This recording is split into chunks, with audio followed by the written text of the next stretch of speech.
Greetings, ladies and gentlemen, and welcome to today's edition of RE366, where I take old stories I've narrated and update them to modern audio standards. This particular story is called Years Later, written by Weirdo5255. No. Prietor her hawk looked up and ruffled her feathers. What do you mean by no, General? We're not going to give you children, no matter how you promise to treat them, said General Hahn, as he crossed his arms and glared across the table at the creature. Prietor her hawk's feathers puffed out slightly, and she set her six-fingered talons down on the table, clicking them against the bare metal. Have you lost your mind? You're not in a position to deny us anything, General. Your brood need to be raised by those who are strong. Should you be allowed to keep them, they will remain weak, and the Empire will not grow. In the future, once your species is strong, you might be allowed to raise them again. The General slowly shook his head. Even if I were inclined to side the steel, make it law, no human will follow it. Then it would be the responsibility of your government to ensure that it is followed, growled Hechak. General Han stood, and two alien guards in the room twitched, their weapons coming up. The general looked at the creatures. One was four-legged with tentacle-like appendages, holding its eyes and a weapon above itself. The other was almost like a centaur, if the top half of the mythic creature was aquatic. Prietor, you have brought humanity to its knees. I won't contest that. What I will contest is your assertion that we are weak. We have destroyed your armies and most of your governments. You lost. That makes you weak. General Hahn turned back to the Prietor. You bombed us from orbit with invisible ships. You have technology we have dreamed of, but have not yet made. You sent down robotic unfeeling monstrosities to cull our populations, and engineered genetic plagues to wipe out those of us who deemed weak and unworthy. General Hahn took in a breath and shook his head. So yes, you beat us, by virtue of sheer dumb luck. You evolved before us, made the technology before us. Hechak tilted a raptor-like head to the side. Other races have claimed this before, that we did not fight with honor or integrity. We do not care. You have been defeated, and that is all that matters. Now you either will join our empire and find your place, or we will kill you. General Hahn sat down across from her. Total war. That is what we call it. Not a war for resources or ideology. When you fight only to eliminate the other side, for no other reason than that they are others, humans avoid it as much as possible. Prietor Hechak puffed out her feathers again. These talks are only a formality, General. We do this in an attempt to smooth our transition of power. Are you going to sign the documents, or continue to rant? General Hahn picked up the chalk-like writing utensil. I'll sign them right now, if you continue the conversation. Very well. I will entertain this. General Hahn shrugged and scribbled his name on the data slate. Hechak blinked her eyes, and slowly picked the document up and held it out to the guards. The one that looked like a fishy centaur took it and retreated from the room. Why do you avoid total war? General Han raised a hand. We learned that it invites too many opportunities. It draws a line clearly in the morality of human mind. A war where one side is a total aggressor, without reason or mercy, is unquestioningly evil. We did not know of your empire until you were killing us with our cause. You attack us purely because we exist. No human will ever question that you are evil. Prietor Hechak tapped her talons against the floor now, annoyed. We are here to better your species. We have been watching you for centuries. You squabble and kill others of your own kind. Under the Empire there is no dissension, no argument.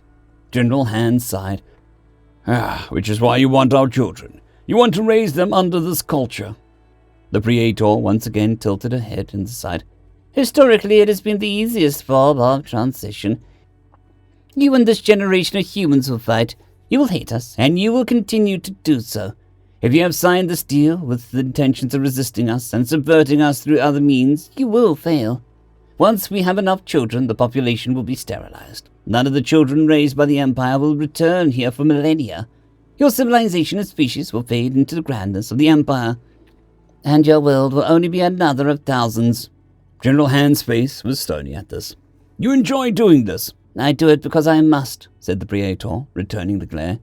General Han closed his eyes. It won't work. This is a plan that we have executed thousands of times. Your species is not special. You'll have to tear the children from the arms of every parent, kill them and bloody your own hands to take them, even if you do raise them in your own culture, with your own values. They will subvert you and take control, General Hand smiled. They might not even do it out of retribution or revenge. It's simply who we are.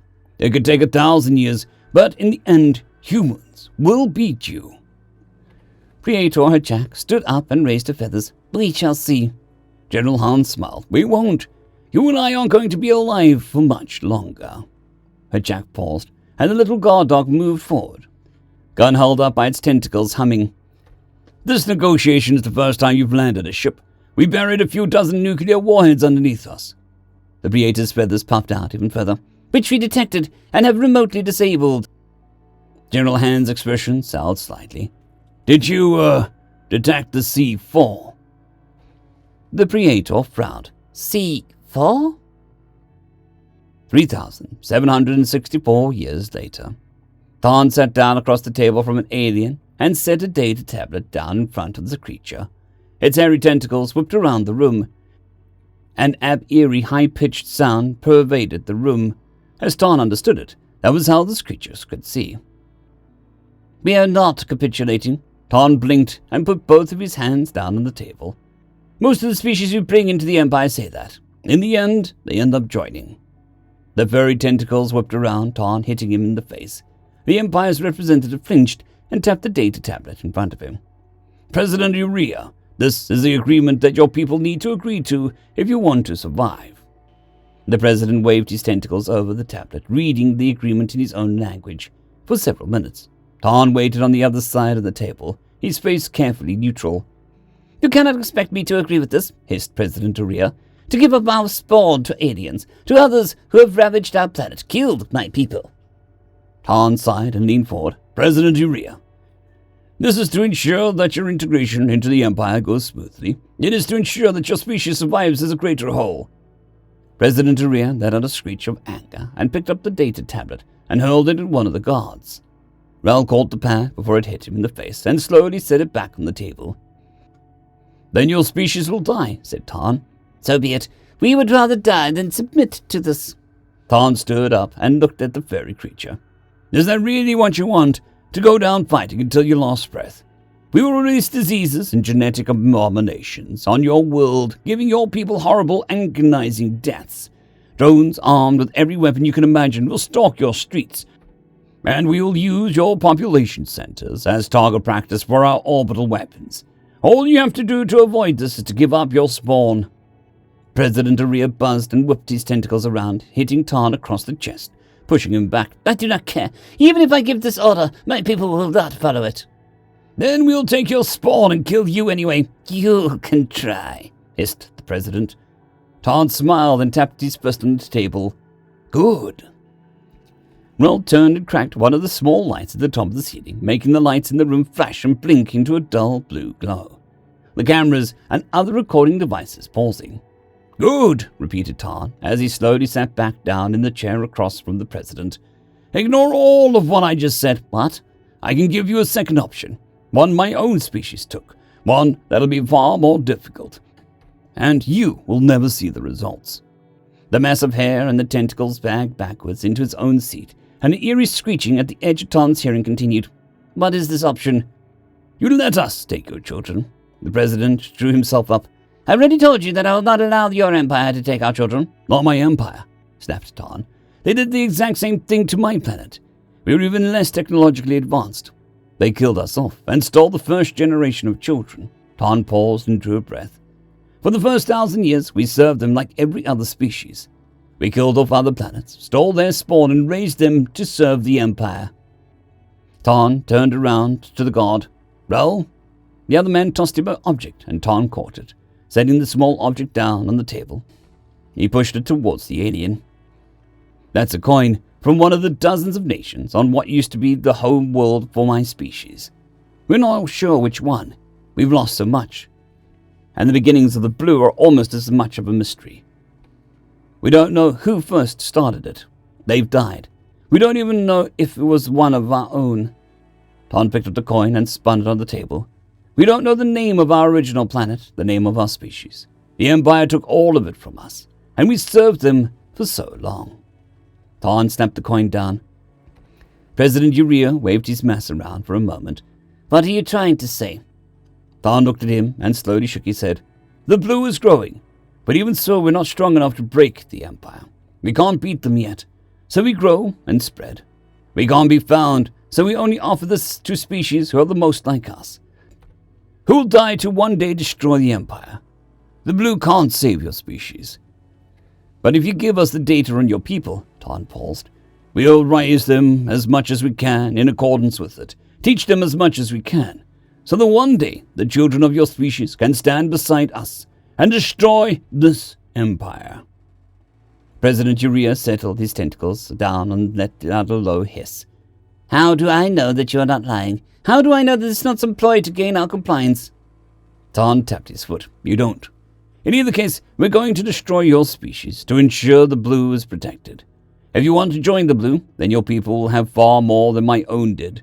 We will protect your history, the data, and the essence of your species as much as we can. At the very least, your descendants will know the name of their own species. President Urea stalled and slowly swayed side to side. You don't even know the name of your own people? No. I'd like to think that we're doing something our ancestors would be proud of. But we just don't know, it seems. I don't have a choice but to trust you. I will collect the data, said Urea. Ton closed his eyes. Thank you. We'll do our best to raise them as you would. We're aliens, though, so your people will be the same. The president lifted himself up on his tentacles and reached over the table and signed the tablet. They'll be my people in spirit if you're not lying. Thank you. If you are lying, know that my people will be your bane, and even if it takes millennia, they'll end your empire. Ton picked up the tablet. Hopefully, they will be. End of story. I'd quickly like to thank our Tier 5 channel members, Caspar Arnholtz, John Creighton, Manatharia, 050, Dragzoon WRE, and Elijah Silvercross. Thank you very much.